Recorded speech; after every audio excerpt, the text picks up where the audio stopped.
we could just sit there and wait and wait and wait and wait some more. Waiting is the And hardest part. I will be right here waiting for you. Anticipation. Mhm. That's right, because it says we are live. So we're live. It's the Audible. It's the Footballguys.com podcast. Cecil, Lammey, Sigmund, Bloom with part one of the Week 12 preview here on the Audible, and a Thursday night game that's actually worth a damn. That should be fun. It seems like about half, Eddie, of these Thursday night games are really fun, Bloom. We got Colts, we've got Texans, and we've got problems in the Colts backfield to get to because, well, Jonathan Williams should be the lead back. Marlon Mack's got a hand injury. Probably going to miss a couple of games, and certainly on a short week, going to miss this game. But Jordan Wilkins, like this miraculous recovery. What did it have, an ankle, top of my head? Like, so, okay. Jordan Wilkins, miraculous recovery. Nyheim Hines averaged 8.5 targets in the 4 games that Marlon Mack missed last year. So plenty of flex appeal there. Williams should be the guy that gets first crack. Williams should have, low-end RB2 value, maybe higher than that in this contest against the Texans. May have T.Y. Hilton back. Right. So now this Colts side of things, Bloom, it's a little bit more exciting, but the running backs might be frustrating. Yeah, this is a great game for Thursday Night Football. It's truly a pre-playoff game. We might even see this matchup on Wild Card Weekend again. And it's about the vectors. See, you talk about windows in fantasy football, windows for teams, right? Because Indianapolis, they were scuffling. And their defense had a great week last week. Their offensive line had a great week. Their running game had a great week. Just in time for Houston, who really bottomed out. The worst loss of Deshaun Watson's career. So that sets this in motion. And, this is a fantastic game for us to watch. Contrasting teams, really. The backfield's a big question. Jordan Wilkins is probably going to play. You're probably going to see some sort of split.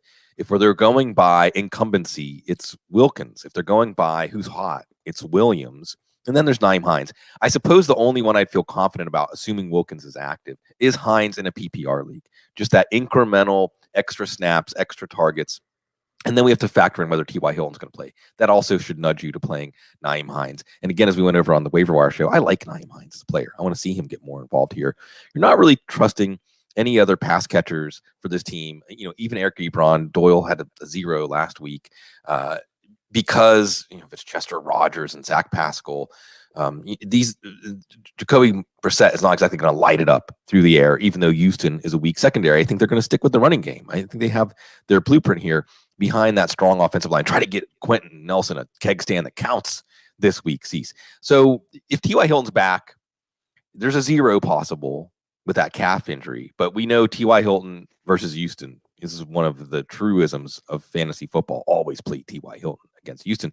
What's really interesting to ponder here, Cease, if Indy can get this win, if they can get some momentum, we have not yet seen this offense with T.Y. Hilton, Devin Funchess, and Paris Campbell all on the field at the same time.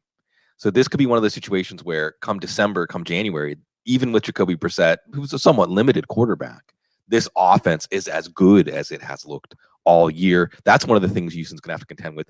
But they also have to figure out how to get Deshaun Watson right after they got spanked last week. Yeah, they got spanked. They should bounce back. They're at home. It's a short week. And, well, nothing cures it more than a win. That means Deshaun Watson winning through the air. Of course, DeAndre Hopkins. And we'll see about anyone else. But it's always like Will Fuller might play. All right. Kiki Cutie got a lot of snaps, Bloom. Didn't do a lot, but he's playing a lot. So, a word of note there.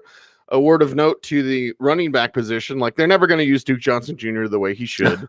I guess he's a what the heck flex and throw in Kenny Stills. Like, there's the interesting names, the interesting game. But how do they bounce back, if at all, on Thursday? At home. And this is usually a high-scoring game. You mentioned Kiki Cutie, and it brings a tear to my eye. I should have worn my Kiki Cutie socks. This was the game when he had, 11 catches in his debut. And this was also Nyheim Hines. Mike Tagliere brought up on the couch this week. Nyheim Hines had a massive game in this game last year. So it's all about Deshaun Watson. Look, Deshaun Watson is still in that group of 5 or 6 fantasy quarterbacks that you basically play every week. If I had to choose between Josh Allen and Deshaun Watson this week, maybe I'd bench Watson. But you're not going to get cute with it. Aaron Rodgers versus San Francisco and Watson in this matchup. That's a little tougher call. You're not going to get cute with it, But you're also open to the idea that Watson could be in decline, at least in the context of this season, because of just how frustrated he looked. Now, last week, we also have to take out of this that Baltimore's secondary being fully intact now, and even more than intact because they've added Marcus Peters. The Ravens won the Jalen Ramsey trade, Cease. That's my hot take. It could just be that's how good the Ravens defense is. We'll get to that at the in part 2. But we're worried about Deshaun Watson. Now, we're still going to play Deshaun Watson. We're obviously going to play DeAndre Hopkins. After that, I'm not sure. We may or may not see Will Fuller. Will Fuller, if there's a player who is liable to do the Adam Thielen, play one play or maybe not even take the field, it just doesn't feel right. So I don't know if we can trust Will Fuller, but obviously that's a missing ingredient for Deshaun Watson to get going again. Even if, is it better for Kenny Stills if Fuller plays or doesn't play? I'm not sure, but he doesn't have any momentum coming into this game. Darren Fells doesn't have any momentum. As you said, Duke Johnson, we're not seeing the will to use him. Okay, Carlos Hyde had a garbage time touchdown run, but really outside of Watson and Hopkins, we're not trusting anybody. Jordan Thomas could be back soon. And see, what we're really looking at is, I thought it was really telling that was the first double-digit loss of Deshaun Watson's pro career. And it really frames this game as, is this Texans team deteriorating to the point where even Deshaun Watson can't save it? Because we know that Watson's not the weak link. If Watson looks like he's frustrated and struggling, it's because he's taking the whole team on his shoulders. And this Texans team, might be finishing 3rd or 4th in this division by the end of the year if they can't get it straightened out. The weak link's the guy wearing the headset. Oh, yeah. Maybe I shouldn't be saying that before. Anyway. Yeah, he's got a job prospects to think about. Right. So let's talk about Tampa Bay and Atlanta and how Jameis Winston is still playing. Still going to go. A little ankle sprain that was impacting his ability to step into throws. That's what BA said. Yeah, it sounds a bit like an excuse because, well, Jameis still stinks up the joint, on pace for about 30 interceptions this year. Not a typo.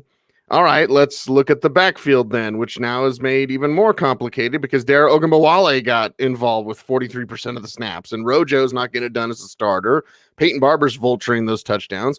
Mike Evans and Chris Godwin seem to frustrate fantasy owners more than they make them happy, but it's Atlanta, Bloom. Bucks should be happy this week, shouldn't they? Yeah, well, on one hand, you have a Tampa team. Bruce Arians is always going to have them competing. They're not going to come out with half effort. And then you have this Atlanta team that's full effort now. On the Tampa side, this is tough, right? And this is where, again, those year-to-date defensive stats can really throw you off the trail because this is a different Atlanta defense than the one that we happily targeted with every fantasy play we could. That being said, Jameis Winston is still a high floor option. You're going to always factor in how much you get dinged for turnovers here. But this defense, with Jeff Ulbrich and Raheem Morris making the calls, gives you a little pause. They really unmasked Kyle Allen. They frustrated Drew Brees in the Superdome. So you won't be surprised. If you're on the fence, you won't be surprised if Atlanta makes it 3-0. They sweep the division. You're not playing either of the running backs. Ronald Jones goes back to being in a committee, not the better pass-catching option of the two. It was actually Peyton Barber getting the touchdown through the air. You are going to play Chris Godwin and Mike Evans, who scraped out something for you last week, but not much. It was actually Cameron Brate, and O.J. Howard got benched. Now, this is kind of a Rorschach for Bruce Arians as a coach, Cease, right? I mean, during the game, O.J. Howard fumbles a ball up into the air for an interception that just gets things going and, the spiral for that team. Do you carry that over to next week and basically say, like, we're washing our hands of you at this point until, I don't know, get him to earn it in practice or something? Or do you say, okay, we're going to go back and we're going to try to restore your confidence? And that's the question. If you're looking at Brate, you're not going to play Howard. If you're looking at Brate as a potential streamer this week, also I love this part of the year, Cecil, one of our favorite parts of the year. We're going to say it enough times that we don't mess it up because I mess it up too. The Snorkel Scuba Submarine episode's coming up. Scotty Miller, Bowling Green. Didn't Ohio put a beat down on Bowling Green last night? Am I imagining that? Frank Solich. Anyway, Scotty Miller making some plays downfield, almost had a long touchdown. He's a better option long term. He's kind of the new John Brown for Bruce Arians. He should be playing over Brashad Perryman, so we get to evaluate him here in this vertical pass offense. A vertical pass offense, even though they don't have an offensive line that can really give Jameis Winston a lot of time to throw downfield, so Bruce Arians maybe into that. Godwin and Evans scraped something out for you, Bloom. It's called resin. Yeah. Let's talk about Atlanta's side because, okay, more Russell Gage, please. No Austin Hooper, of course. So this team's just going to go, let's go Russell Gage. Let's go Calvin Ridley. Always Julio Jones. The backfield's a little complicated because, well, Brian Hill didn't do what we wanted him to do, although he got plenty of touches and opportunity to do that. Devontae Freeman's trending in the right direction, but who the hell knows? It's Wednesday morning when we're recording this, so we'll see Friday if Freeman will actually be back. If he's not, then Hill should be the lead back, but also Quadri Olison, their rookie, stealing touchdowns away. So the backfield's a bit of a jumbled mess and not the Brian Hill experience that we all thought it would be. Yeah, I mean, you see the limited upside for Brian Hill, but this team has got things righted on the offensive side with help from the defense. It's a great matchup for Matt Ryan. You're going to play him. It's a great matchup for Julio and Calvin Ridley. They're going to feast in this one. It's a tough matchup for Brian Hill. I mean, 2 or 3 yards a carry, but remember, he had a touchdown overturned by penalty and Quadri Olison vulturing one last week. So also, if you're looking for that unlikely touchdown, because the touchdown should come against Tampa's defense, maybe Russell Gage, who had one overturned by penalty last week, or actually, I think review. Jaden Graham, maybe, if you're really digging deep for a tight end. The most interesting thing here, Cease, though, is the idea, and it's almost like you want to send this out, speaking of coaches, that you want to get their attention for the wrong reasons or right reasons. Dan Quinn might have saved his job by taking something off of his plate. I mean, how is it that a defense that looks like one of the worst defenses in the league, when the coach just gets out of the way, the head coach says, I'm just going to be the head coach. I'm going to let the guys who have defensive coaching titles do the defensive coaching. Now, all of a sudden, Vic Beasley's making plays. Now, all of a sudden, this secondary isn't as vulnerable. Now, all of a sudden, this is not just a competitive team, but you might argue right now, at least the way they're playing, the best team in their division, even though they're not going to the playoffs. So I know I put this out there on Twitter on Monday, and it got a really good reception in the sense of something that people need to think about. And as Matt Waldman reminds us, whatever as it is in the NFL, it is in all workplaces, So it's just a fascinating case study here. If Dan Quinn can save his job by doing less and trusting his staff, we'll see if that continues this week. It's interesting that we transition then to Vic Fangio. Right. And the Denver Broncos facing the Buffalo Bills, and Fangio with some clock management issues there at the end of the game against Minnesota, where they had him down. They had held him to 7 points in 3 quarters, and then couldn't stop him in the fourth quarter, and the offense couldn't do anything. So maybe Vic can hand the defense to Ed Donatel. Is going to do anything he wants, everything Vic wants him to do anyway. That's a discussion for Sports Talk Radio here in Denver, not for this show. Let's look at the fantasy purposes and intentions that you should have. You should have plenty of intentions of playing Phillip Lindsay against this Bills rush defense. You should have plenty of intentions of playing Royce Freeman as a what-the-heck flex against this Bills rush defense. Cortland Sutton's always going to get 7 to 9 targets, and he'll either have, 7 for 90 or 6 for 120, something like that. Like to see more touchdowns, although he did tie the 4 touchdowns that he scored last year. And Timmy Pats, maybe as a crazy what-the-heck flex, maybe Bloom. But this game against the Bills should be fairly simple for the Broncos. Run as much as you can, feed Cortland Sutton when you can. Yeah, and it converges, the good matchup against the Buffalo run defense converges with a bit of a commitment to Phillip Lindsay as the superior back. It's like a 70-30, 60-40 instead of closer to 50-50. So you are more interested in Phillip Lindsay in your lineup, maybe as a DFS play here. Cortland Sutton's the man. I mean, I think he's even the most optimistic projection of where he would be at this point in his career, especially through the rocky seas at quarterback. Yeah, especially because they don't fill the air with footballs. Our brother, Chase Stewart, love that guy. He tweeted out a stat about receiving yards based on passing attempts per team. Cortland Sutton was 3rd in the league. Yeah. And this is where I thought Sutton would be in year 3, not in year 2. It's been a phenomenal jump, especially with Joe Flacco and Brandon Allen throwing him the ball.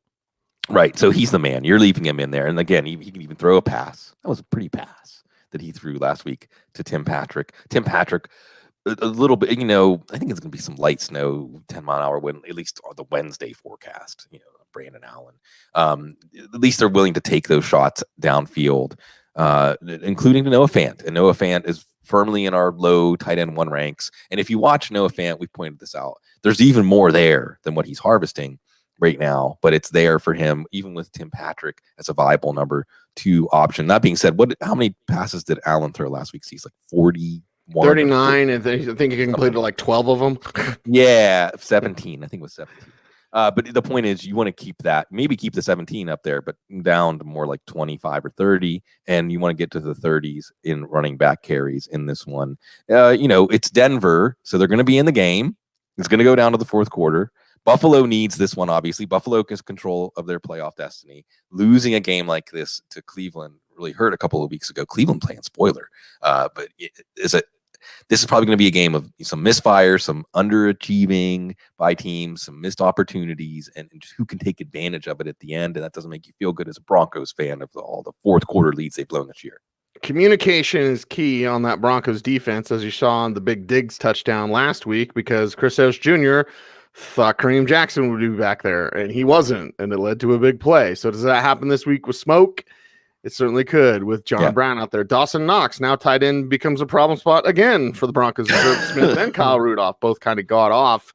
We'll see if that can be Knox. Allen and his feet are always big, and the big arm and all that, and Devin Singletary running the rock, although the Broncos defense, rush defense, is very stout, incredibly stout. So, where's Buffalo going to pick? Where's their most success going to come from?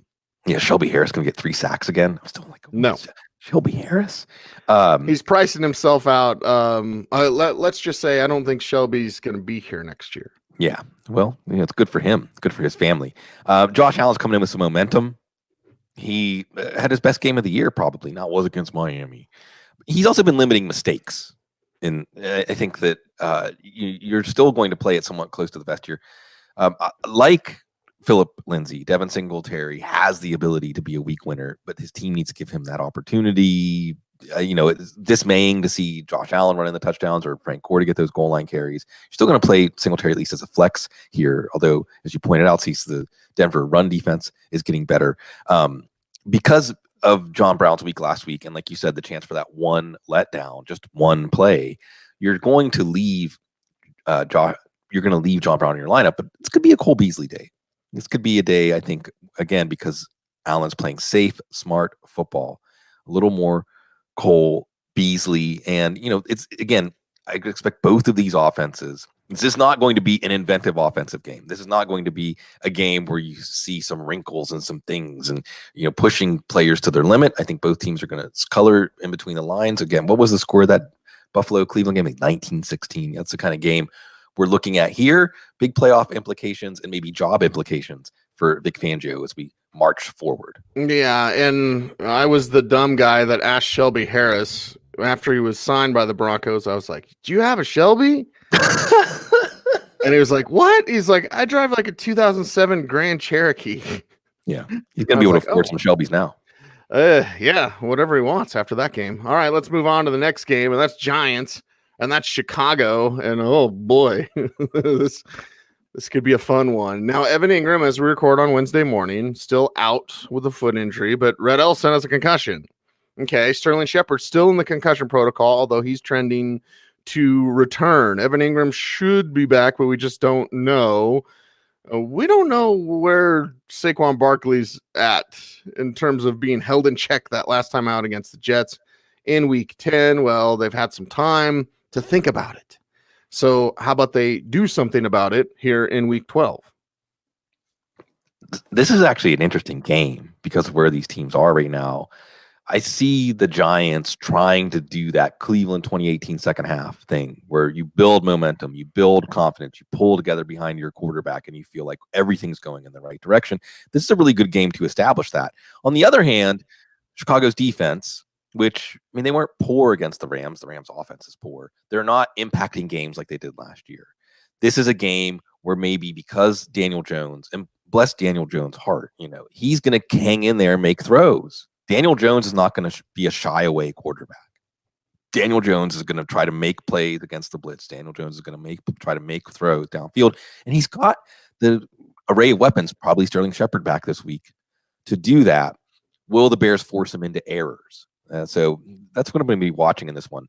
And also watching Saquon Barkley. He seemed angry whenever the prospect of him sitting for the rest of the year was brought up. And the Bears run defense, as Mike Tagliere pointed out on the couch, without Akeem Hicks, very beatable. We saw Todd Gurley get going last week, and we're going to look at Saquon Barkley to see, is he going to be more like that top 3 pick, that value that we put in before the fantasy season, or is it more Barkley is a middling option among the running back ones? You're going to keep playing Golden Tate. I know that Sterling Shepard coming back could make this passing tree get wider. So that's and the reason to like Daniel Jones. Maybe not this week, but his schedule is fantastic going forward. So again, we're watching this to see how much we can trust him in those easier matchups. And then Darius Slayton. Not necessarily going to trust Darius Slayton because you're not sure if Daniel Jones is going to have that time to throw downfield. But still, I still think, especially with Evan Ingram and that foot issue, I wish we knew the nature of his foot issue. Because I could see this Evan Ingram thing where like every week they're like, nope, he's not ready to practice. Nope, he's not ready to practice. And then week 14 or 15, they just shut him down. Because really, why risk a worse foot injury when you don't have anything going on? But the Giants have become an interesting team. And then we had that first game with Jones against Tampa. We're like, wow, maybe Gettleman was right. We've seen Jones' flaws, but we still have seen his strengths. And that's what I'm most interested in, is which we will see more of at Soldier Field. All right. Their Soldier Field side is the Bears side, and Mitchell Trubisky with the hip issue. If he's dealing with the hip issue, Bloom, what does that hip issue mean for the rest of the team? Because it's not so very good with Mitchell Trubisky. Yeah, we're watching this whole Mitchell Trubisky thing play out like one of your friends that keeps coming to tell you how, they're feeling more hopeful about the relationship and then more despondent. And you almost wonder what happened with Matt Nagy last week. Dan Orlovsky actually called him out, really criticized him and Ryan Pace for their handling of Mitchell Trubisky, basically saying they're not setting him up for success. And even though Trubisky suffered the hip pointer in the first half, he came out and led a nice touchdown drive in the second half. And then you bench him. It isn't like Chase Daniel is going to come off the bench and just invigorate everything. But for fantasy, we care. We care who the starting quarterback is. It's hard to say at this point. And as you said, Cease, or as you were alluding to, it's not simply a question of how's Trubisky's hip. There's a lot more to this, and a lot of it that we're not going to be privy to, but we're going to try to read the tea leaves. I would think with David Montgomery's ankle and with how Tariq Cohen looked last week, that you're going to more of a 50-50 split in this backfield just for the sake of the offense. And if it's Chase Daniel, Tariq Cohen has had really good days as a receiver with Chase Daniel, not so much with Mitchell Trubisky. You have to play Allen Robinson. I mean, you like him better with Chase Daniel than Mitchell Trubisky, but we've had some bad matchups that we wanted to avoid. This is a good matchup. Allen Robinson's still playing well. If Chase Daniel is in, maybe even Anthony Miller and Taylor Gabriel, because it's the Giants defense. One thing we can count on is the Giants defense is not going to be good. They're not going to put up much resistance. Remember, they got Sam Darnold kick-started. All right. Another thing is an aside, Cease, more of a Thursday night topic. And the failures of Matt Nagy, the failures of Ryan Pace, even though we've talked about their successes. What's going on with the tight end position? Trey Burton on IR now. Adam Shaheen, too much of the Chipotle diet. This was supposed to be a very important position for this team, and it's contributing nothing. And not for lack of investment, not for lack of throwing resources at the position. So that was another critical point of failure here for the Bears in a season that will go down as a failure. Pittsburgh and Cincinnati, more failure. Yeah, bounds. Whatever. Uh-huh. We're back to whatever, Cease. We're all the way full circle to whatever. Whatever. Juju Smith-Schuster, concussion and knee. Deontay Johnson, concussion. Are we going to see James Washington and Johnny Holton tear it up against the Bengals? Or are we going to see more of Benny Snell and Jalen Samuels because James Conner's status is unknown? It seems like, hey, against the Bengals, start him. But who? Who has the better skill position players this week, Cease? The Steelers or the Dolphins? Dolphins. Yeah, I know. That's so sad. It's Cincinnati. You're circling it. You're saying, ooh, start your Steelers. But, I mean, even Mason Rudolph, I think it was Jerry Dulac, venerable Steelers beat writers, putting out there that only 3 teams don't have a 300-yard passing game this year. The Steelers are one of them. So even Mason Rudolph, all I think sees is we want Devlin Hodges. It's terrible. It makes me feel like selfish, or in some ways having my loyalties split, because I almost wanted Mason Rudolph to get suspended so that we would have a chance to see Devlin Hodges and see what Devlin Hodges can do with this offense. But you got to go with James Washington. You have the Mason Rudolph, James Washington connection. He's going to be the number one receiver this week. Got Deion Kane. See some Deion Kane snaps out there, maybe. And with Juju, he had a sizable brace, according to Brooke Pryor. Look, we didn't talk. I know that I was on the fence when we did shut him down, but I mean, Cecil, you can speak to these. This isn't like a walking boot where like one day they'll put it on and then like just to rest the foot or rest the ankle or something like that. And then the next day or maybe by the end of the week or the next week, a brace, a knee brace when he's not even practicing. That don't sound good.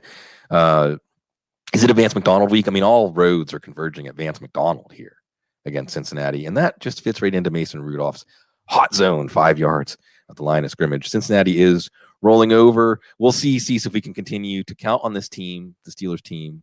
I don't want to say we love them, but we still are very connected to them, to not play down to their opponents. Well, their opponent is the Bengals this time around. So Joe Mixon about ready to go off.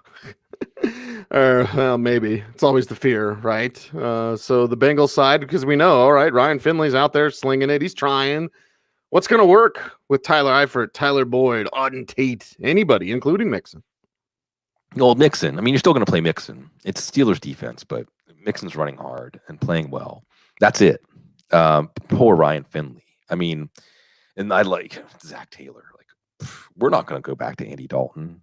Really? I mean, at a certain point, you have to just say, for the sake of the pride of the team, if Ryan Finley, there's a good line, I can't remember who said it, sees that it looked like he was throwing paper airplanes when he was throwing the football, At a certain point, this is the Steelers defense. The best fantasy play in this game by far is the Steelers defense. Steelers defense, is not going to play down to anybody. Tyler Boyd, the air's gone out of that balloon. Auden Tate takes that terrible hit last week. I hope he's okay. He's got a concussion and a spinal injury, I think, or a neck injury. Stanley Morgan. We're getting that time of year. We say this a lot. Matt Walden favorites getting their opportunity. Stanley Morgan Jr. And that, again, Cecil just reminds me, I want to see those old Patriots uniforms come back. I know. I want to see a comeback myself of the Pittsburgh Steelers. It's called next year. Miami and Cleveland's up next, and this is probably the last game we're going to preview in this show. We'll do one extra game tomorrow, Bloom. Time constraints, thanks to Sean McDermott. Miami and Cleveland. Final game we're going to talk about part one here in the Week 12 preview of the Audible. And it's a Miami side, and it's that talent that we talk about. Well, kind of anyway. Devontae Parker, talent, certainly. Jakeem Grant, you get credit for those special teams points and touchdowns. Yes, please. Of course, Ryan Fitzpatrick slinging it as much as he can. Is this a Mike Gesicki game? Kalen Ballage stuck mostly in neutral, although he did get a touchdown. Sabotage drop. Kalen Ballage. There you go. I love that. Paul Charchian, everybody. Check him out. Let's check out the Dolphins, Bloom. It's a mirage telling y'all. It's Kalen Ballage. I can't. I got no falsetto there. Hey, man, Adam Yauch, rest in peace. Whew. Oh, Miami and Cleveland. We got to talk about this one. You can Cleveland get their own Cleveland second half reprised. Save Freddie Kitchens' job. And it's not one of those split loyalties things. Like, do you want Freddie Kitchens' job to be saved? If you're Jared, where are you, buddy? I mean, do you want that? Is that a good thing? Miami side, they don't have to worry about saving Brian Flores' job. Look, you can watch, and I forget who was pointing out, maybe it was Evan Silva, that you can watch Miami and Cincinnati. I mean, these are teams that are going toward that Week 16 matchup, although right now it's Washington, actually, that's closer to Cincinnati for the number one pick. And at least Miami has some spirit, some spunk. They look like they're playing with effort, and they're coached. I don't know how I say that about Cincinnati. So, they're not going to roll over. Ryan Fitzpatrick's not going to roll over. Devontae Parker is not just turning his career around, but really starting to play more like the player we hoped he could be coming out of Louisville. You got Mike Gesicki as a what the heck tight end this week.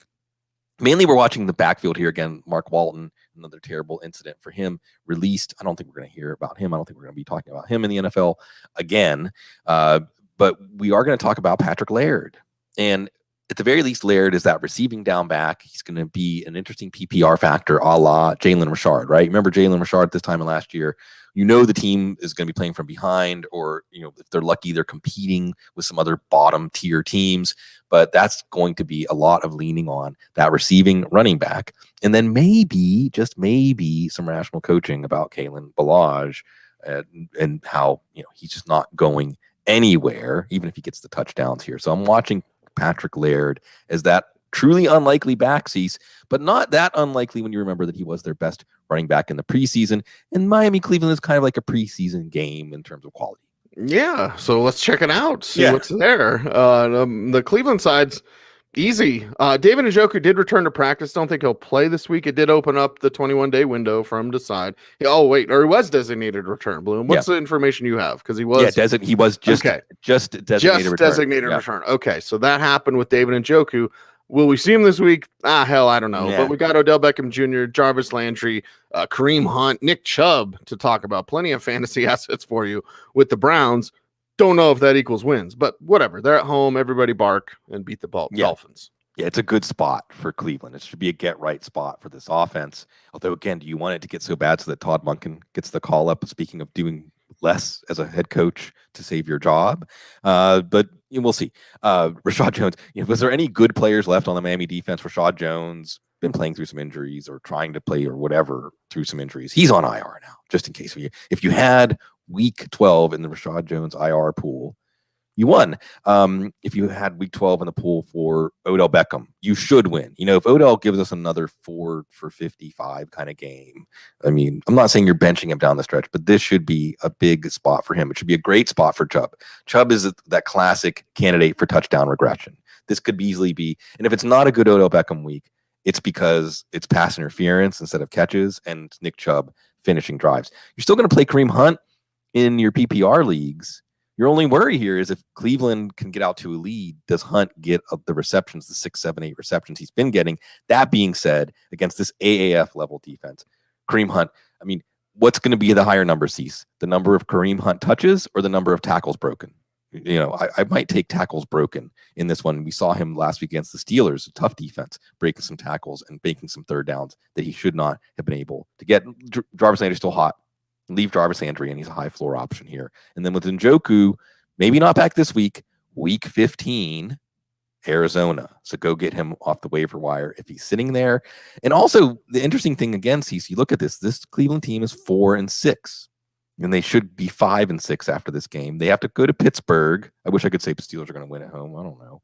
And then, they've got Arizona, Cincinnati, Baltimore, and another Cincinnati. This team's going to go 8-8. Or 9-7, and it's going to really hide the underachievement of this team. And again, the larger story here is this team better off with or without Kitchens?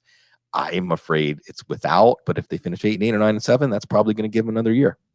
And that is a wrap for part 1 of our Week 12 preview here on the Audible. Follow us all on Twitter and join us tomorrow, Bloom. I didn't tell you this yet. Oh, join us tomorrow for our 3500 show. Wow.